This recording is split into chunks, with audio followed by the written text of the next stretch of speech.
everyone, and welcome to the People Podcast. I am here today with Steve Cadigan. Steve, welcome to the show. Thanks for having me, Andrew. Great to be here.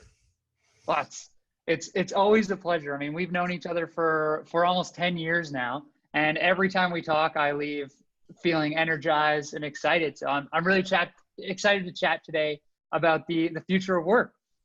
Great. It's great to see you again, Andrew. So yeah, let's rock and roll.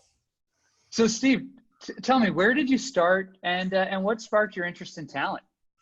I found the world of human resources accidentally, and I was sitting my first job out of college at a retail company, and I was doing a credit and collections job, and I was ready to go back to business school because I enjoyed the credit work, but it wasn't really what I loved.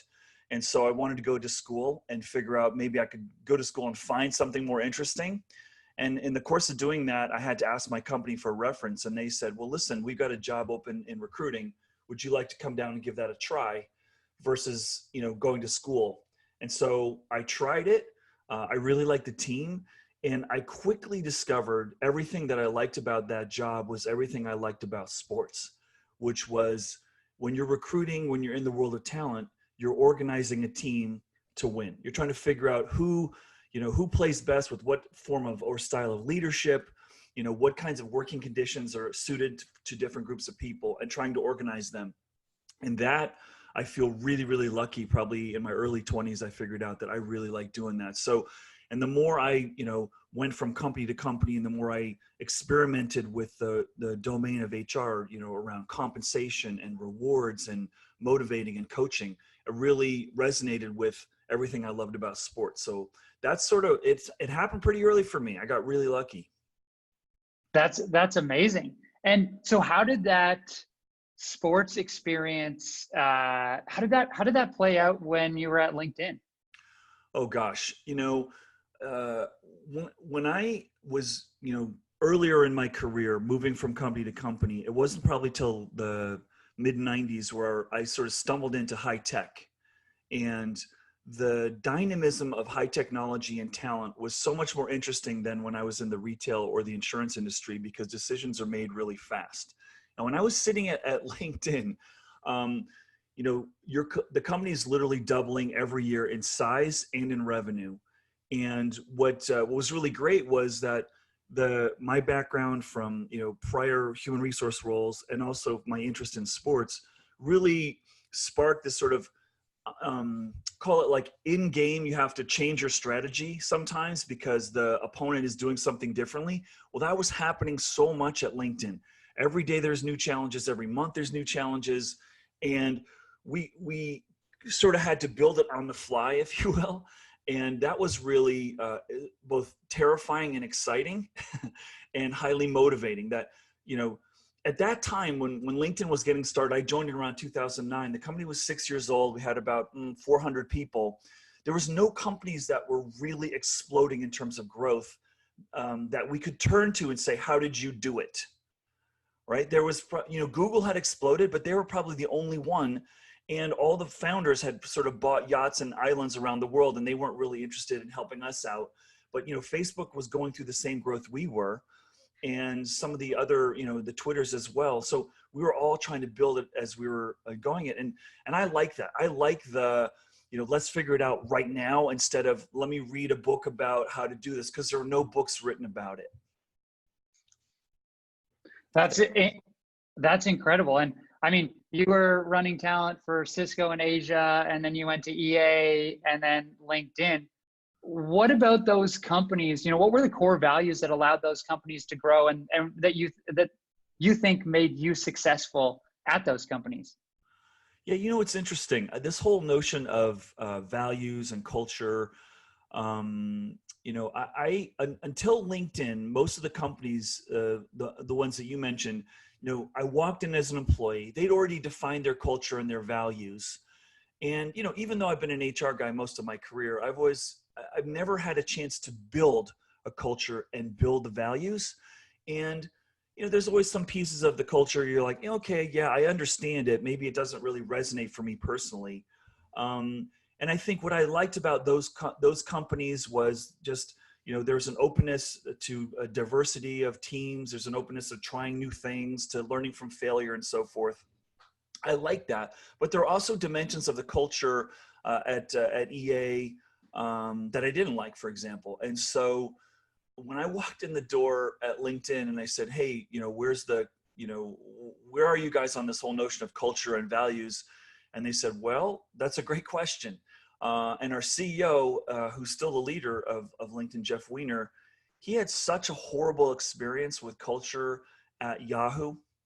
And that whenever I mentioned the word culture, he says, I feel like I'm going to throw up when you use that word. And I'm like, what are you talking about? And he says, well, I've only seen it cause problems when leadership talks about it and then they do something completely opposite, right? And so, here I am sitting at a company that's exploding, and I have a CEO who's like, so he doesn't even want me to use the word culture.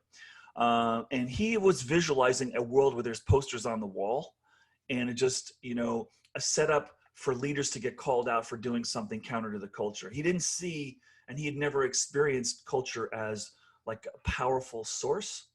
And it was really fascinating because as time went on and we were struggling to hire people, we came to realize that we could make our culture a competitive advantage. And that's something that, I feel super proud of having helped contribute to, but even more so helping an incredible leader like Jeff figure out, hey, he said to me one time, I never thought that the differentiator for us and the success as a successful organization would be culture. He goes, I never would have guessed that. But we walked around one day, we were walking around and we had this day called In Day, where everyone in the company on this one Friday a month could do whatever they wanted. And most of the people would work on projects in the community. And it was such a beautiful day because it allowed people to de-stress, to catch up with people that they hadn't talked to in a while, to do something that made their heart sing. And that helped us get people motivated, excited, and inviting more friends for us into the recruiting funnel, if you will. And so, but that's also really challenging. Some people say, building a culture is really awesome. Yeah, it's also really hard because you've got an executive team, usually 5, 10, 15 people who all have a different point of view around that. And they all bring experiences from different companies that are, have successes and failures. Do you know what I mean? So, but it was an incredible opportunity to be able to build a culture and to be able to realize that in a way that the CEO goes to, oh my God, I never thought this would be the reason that we're really able to be successful is because of our culture. Because we were sitting, in the shadows of all these sexy companies like Google, Apple, Twitter, Facebook, and we were just a boring professional network. But when we got real clear on who we were and what we were about, it really helped us turn the corner on that. That's incredible. I feel like we're trying to do that same thing here at Certn. I mean, we've doubled since October, and I think culture is really what has attracted people here. I mean, background checks, as exciting as we make them sound, it's not the most exciting thing in the world, but building that culture has allowed us to double really quickly and hopefully, continue to do that. So, I mean, that totally resonates with me, and I think it'll resonate with a lot of our listeners. Now, what were the setbacks, when you're trying to build this culture, were there any major setbacks or, I know it's hard work. So Yeah, absolutely. Listen, I really firmly believe that setbacks they're just opportunities. And, for you to do a gut check and see what you're all about. We had so many setbacks. We tried lots of things. One time we actually said, okay, let's write down our, cultural pillars. And one of them was, open and honest. Okay, that was one of them. Like, that sounds like a great cultural pillar. And most companies I've ever worked for, if it wasn't written down, it was definitely assumed that was part of the culture. Well, one day, a couple of employees come in and they'd just been in this shouting match. And I was sitting there, I was like, what's going on? And they go, well, we're just being open and honest. And and that's what, so we were being true to the culture. And we're like, whoa. So we had to get together as a team and say, open, honest, and constructive. So, and this is where I think, and I've been guilty of it as much as anyone, where I think we've gone wrong with culture. I mean, really, there's an assumption that if you have a vibrant, dynamic culture, that's going to lead to a more successful outcome as a company because it's going to draw the right people. It's going to get people excited and people are going to feel more a part of something rather than just a cog in a wheel. But there's never been any official research to make sure, like, to prove this is statistically significantly true, right? We just believe it. And so, what's interesting is, I think, and I tell this to a lot of leaders, and if we have listeners out there who are in this case, like, if you don't really believe culture matters, don't tell people you think it matters. Like, if you don't have a culture and you don't want to have a culture written down, don't do it. Because if you do it, someone's going to call you out on it. And, you're going to do more harm saying that you care about it when you don't, than if you do nothing. And so, I said, like, if you really get it and you believe it, then believe it and be authentic and true to it. Like, that's the really important thing. And I think this is the lesson I took from Jeff at LinkedIn, who really didn't want any part of this. He goes, I never want a poster. I want to know that the understanding of our culture is in the heart and the minds of people, and that everyone feels that they can contribute to it. And especially in the world of technology, and I'm curious what your feedback is on this, Andrew, is I believe today, especially our workforce between the ages of 20 and 40, say, I think people want to build a culture. They don't want to be told what the culture is.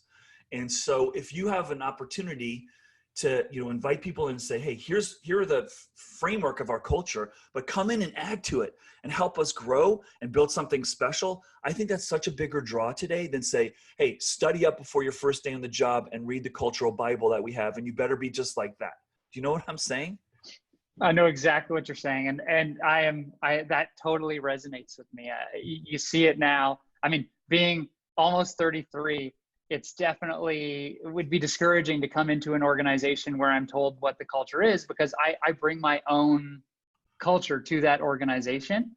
And I think that managers can almost reverse the roles a little bit, in that the candidate should be interviewing you, the company, as much as you're interviewing them, because someone who fits the culture, the organic culture, and not the culture that's like on the posters, right, as you're mentioning, with Jeff, is often someone who's a really great fit for the company and will do a lot more in the long term, regardless of their skills in the short term.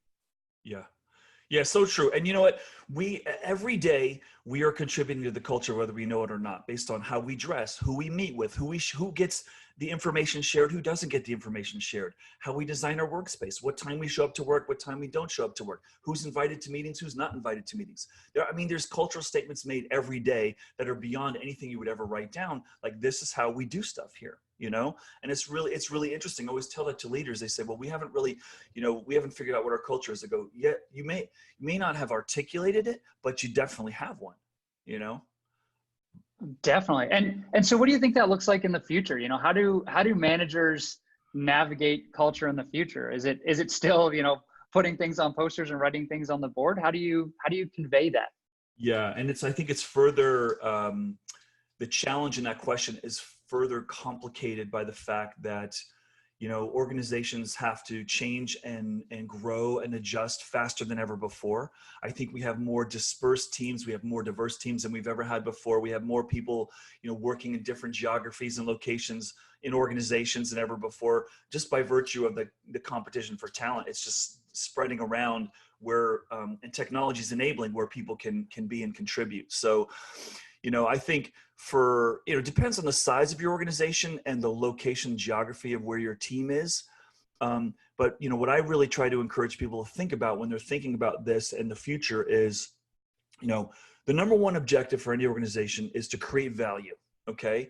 And if you can do that without, having to invest a ton of time in certain areas, great. Like, for example, performance appraisals. Like, why are we doing performance appraisals? Because we assume that we have to do that in order to realize a greater outcome. Well, if you haven't done them and the company's doing great, do you really need them? Probably not, but you do need to have a communication vehicle. And I think when I think about, the culture and the future of culture and teams and organizations right now, I mean, the key pillars for me are in an era where things are changing so fast. The most important thing that an employee should expect and a company should deliver to an individual is learning and growth. And that's not necessarily in a classroom. Like, whatever the work is, however the organization is designed, it should be focused around growing the person, because wherever I am, they better be making me safer for an uncertain future. You follow me? Like, I don't care I don't care what the company does, but whatever I'm doing, I want to know that if I leave in a year or 10 years, I'm better and I can do different things or be in a different industry. And so that's why, when I've spent so much time the last 6 years focused around the future of work and what does it really mean? And it's all converging for me on the future of learning. And in an uncertain future, and companies know less about what skills they need in the future, they know less about what kind of people they need than ever before. And professionals, and it's really scary, know less about what real skills they need in the future. That's an okay thing because I can teach technical skills. So I need to focus on people who have the right soft skills. And so that's where I see all this playing out, Andrew, is that, for me to thrive in the future, I need a team that can learn fast. And I need an organization that can adjust and pivot quickly. And I think, the deeper experts of the world that have sort of narrow expertise, I think are going to have be more vulnerable than maybe in the past. And I think what's more valuable today is your ability to learn something new and apply it quickly, right? And so cultures that are open, cultures that are flexible, cultures that promote, learning and experimentation and have lots of movement of talent around in different places, I think are the ones that are going to thrive in this kind of crazy, fast changing reality that we work in today. I love this. I love that notion of the future of work is the future of learning and growing people. I think that's incredible. And, Steve, I want to be respectful of your time. You're a busy guy. So tell us, what should we look out from you in the next 12 months? How can we keep in touch? Great. Well, anyone who's interested in what I'm doing please check out my website. It's cadiganventures.com. I am excited to sort of let the world know that I'm going to be publishing a book this fall on the future of work. I'm still working on the title. But the working title right now is Screw Robots and AI. The future of work is about being human, but I don't know if my publisher is going to be good with that. And there were a few F-bombs in the first draft of those titles, so we're going to have to play around with that. But I really feel passionate around, we're having a wrong conversation around the future of work. We're scaring people saying, look out, robots and AI are going to take your jobs. The right conversation is the future of work is about being more human. It's never been more important to have your skills of communication, empathy, and connectivity and teamwork, more important than ever before. And good news is we're human. And we're not going to be threatened ever by robots and AI in that respect. So what I'm trying to do is shift the conversation on. That's the right conversation for us to have with people. So that's what I'm really focused on right now. And I'm looking forward to sharing some of those ideas with the world, hopefully this fall, and going on a big tour. Yeah. I'm excited to read it. And I mean, Steve, I've always looked to you as a mentor, an advisor, and an oracle. When it comes to the future of work, you are a legend. Now, as an oracle, who do you think is going to win the Super Bowl this year? Well, that's really easy for me to answer the question. It's definitely going to be the 49ers. And it's interesting, Andrew, I'm a huge football fan, a huge 49er fan. And when I look at what that team has, it's interesting. Everyone's predicting the Chiefs are going to win the Super Bowl because everyone is obsessed with offense more than they are with defense. Offense is always more sexy than defense, but Niners have a better defense, and they have a team chemistry where everyone is a leader and no one is a shining superstar. And I'm really drawn to that. And it's fascinating for me to watch this, that everyone keeps going to the quarterback of the Niners, Jimmy Garoppolo, and then projecting and expecting him to be this dynamic guy. And he's not. He's just a role player. I'm here to run the offense. And well, you're not a Tom Brady or you're not a Troy Aikman. And he's like, nope, I'm not. And it's just the psychology of people expecting that someone should be something is so different on this team with the Niners. And what I love about them, and I went to a few of their games this year, when they announce the team at the beginning of the game of the Niners, they don't announce the offense. They only announce the defensive players, which is so cool. So I think all the odds makers are, oh, it's all about Mahomes and the Chiefs. Watch out, people. My money is on the Niners. Amazing. Thanks so much for joining us today, Steve. It was a pleasure as always, and we look forward to chatting with you again soon. All right, man. Thanks for having me.